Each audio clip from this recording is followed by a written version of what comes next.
అది కార్పొరేషనే బరాయిస్తూ ఇంతవరకు ప్రజలకి మేము సర్వీస్ ఇవ్వడం జరుగుతాను.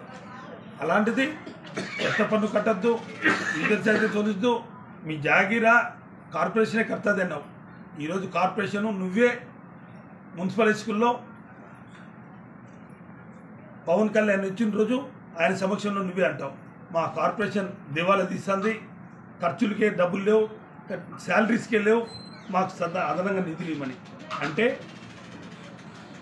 మేము ఇన్ని రోజులు ఇది భారం అవుతుందనే ఆలోచన ఒక చేస్తూ దీన్ని ఎట్లా చేయాలి, ఎలా ముందుకు తీసుకోవాలి అనే ఆలోచన చేస్తూ ఇప్పటికీ మేము క్లాప్ ప్రోగ్రామ్ తీయకుండా పబ్లిక్ సర్వీస్ చేస్తూ మేముంటే నువ్వు మాట్లాడతావు. నిజంగా ఈ శాసనసభ్యురాలకి ఈరోజు మీ మీడియా అందరూ కల్లారా చూస్తున్నారు, వాస్తవాలు రాస్తున్నారు. ఈరోజు ప్రజలకు వాస్తవాలు తెలపాల్సిన మీకు అవకాశం ఉంది. ఇంతవరకు క్లాప్ ప్రోగ్రాంలో ఈరోజు జరిగిన ప్రోగ్రాంలో ప్రజా సమస్యల మీద చర్చ జరిపారా, కుర్చీ మీద సమస్య ఎత్తారా? మీరు ఆలోచన చేయండి. ఈరోజు బర్నింగ్ ఇష్యూ ప్రజా సమస్యలది 15th ఫైనాన్స్ కార్పొరేషన్ దాంట్లో నిధులు వస్తే ఆ తీర్మానం చేయలేదని గడిచిన 6 నెలల నుంచి మేము తీర్మానం చేయాలనుకుంటున్నా. 2 నెలల నుంచి మీ జాగీరా జనరల్ బాడీ మీటింగ్ పెట్టండి, ఇన్యాంటిసిపేట్ అప్రూవల్ ఇవ్వకూడదు, మీరు చేయాల్సిందే అని మాట్లాడిన వ్యక్తివి ఈరోజు ప్రజా సమస్యల మీద ఆలోచించి కమిషన్ని ఒప్పించి ఈ మీటింగ్లో తీర్మానం చేయాలని మేము చేస్తే ఈ మీటింగ్ కూడా జరగనీయకుండా చేయాలని చూస్తాం. మేము ఇప్పుడే చెప్తున్నాం, ఇండియా కార్పొరేటర్లందరూ కూడా ముక్త కంఠంతో మాకు అభివృద్ధికి ఆక్షేపం చేస్తున్నాం. అభివృద్ధి నిరోధకులు కాదు మేము, తెలుగుదేశం నాయకులు అభివృద్ధి నిరోధకులు. ఈరోజు ఛాలెంజ్ చేస్తున్నా, 7 నెలలు అవుతుంది ప్రభుత్వం వచ్చి, ఒక్క పైసా కడప నగరానికి ఒక పైసా తెచ్చారా నిధులని అడుగుతున్నా.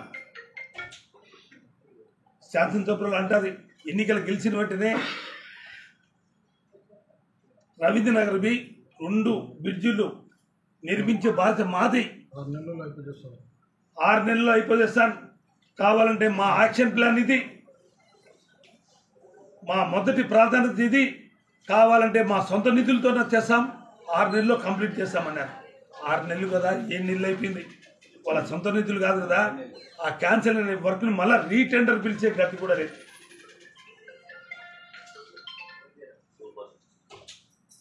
ఈరోజు ప్రజలు చూస్తున్నాం, అభివృద్ధి మా కార్పొరేటర్ మీ పక్కకు వచ్చారని మా అభివృద్ధిని చూసి ఓటేశారు. 6 నెలలు అవుతుంది కడపలో రాష్ట్ర ప్రభుత్వం నుంచి కానీ కేంద్ర ప్రభుత్వం నుంచి కానీ వీళ్ళంటూ ఎమ్మెల్యేలు కానీ తెచ్చిన ఫండ్ ₹1 అంటే ₹1. ఇన్ని సంక్షేమ పథకాలు మా ప్రభుత్వంలో కొనసాగుతున్నాయి.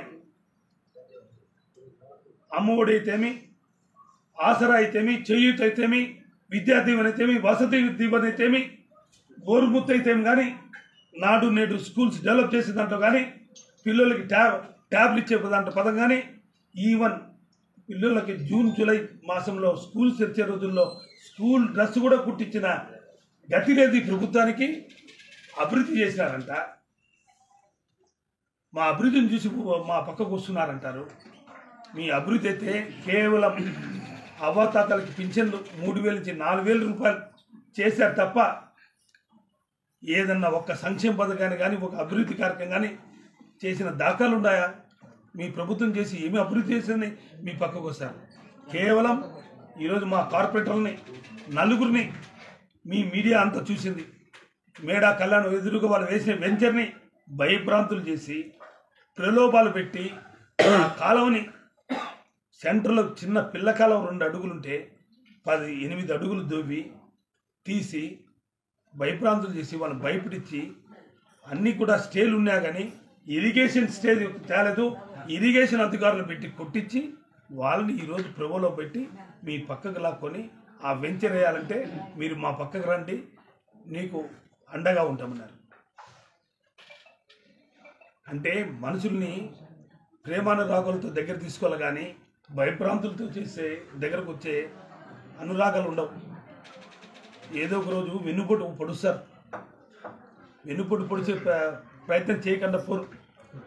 ఎంతో లబ్ధి పొంది మా పార్టీ నుంచి ఎన్నో విధి బీఫామ్ ఇచ్చి ఇండిపెండెంట్ ఇనామినేషన్ గానో పోటీ పెట్టిన గెలిచో ఏదో మేము చేశాం. ఈరోజు మా నాన్న ఎప్పుడో తెలుగుదేశము వైఎస్ఆర్సీపీ మా నాయన చేరినాడు అంటాడు. అంటే మేమేమైనా పార్టీలో బలవంతం చేసామా పార్టీలో చేరమని? 2005లో నువ్వు చేరితే మేము 2005లోనే జూన్లో ఎలక్షన్ జరిగితే ఆగస్టు మేలోనే మేము బలవంతం చేసి మేము లక్కుండేవాళ్ళం. అలాంటిది తెలుగుదేశం పార్టీలో నువ్వు ఉంటూ 2009-11లో వైఎస్ఆర్ కాంగ్రెస్ పార్టీ జగన్మోహన్ స్థాపించిన తర్వాత మీ నాయన మా పార్టీలో చేరినారు. అంటే 7 ఏళ్ళు నువ్వు తెలుగుదేశం పార్టీలో ఉన్నట్టే కదా. మేమేమన్నా అప్పుడు బలవంతం చేసామా? అయ్యా కట్టుబద్ధతలు రాయదండి, వాస్తవాలు రాయండి మీరు కూడా తెలుసుకొని. ఈరోజు ఏమేమి బిల్లులు పాస్ చేశారా చెప్పండి. మా అజెండాలో ఉండే బిల్లులు అందరూ సభ్యులు ఉన్నారు. 50 అంశాలు అన్ని ఆమోదించడం చెప్తారు. పాస్ అయింది. చర్చ ఎందుకు వాళ్ళని అడగండి. మీరు చర్చ అనేది మమ్మల్ని అడుగుతాం. మీరు 39 మంది ఉన్నాం. చర్చ జరపలేదు అని సేపు కూర్చుంది. అంటే కాదు నేనేమంటానంటే అజెండా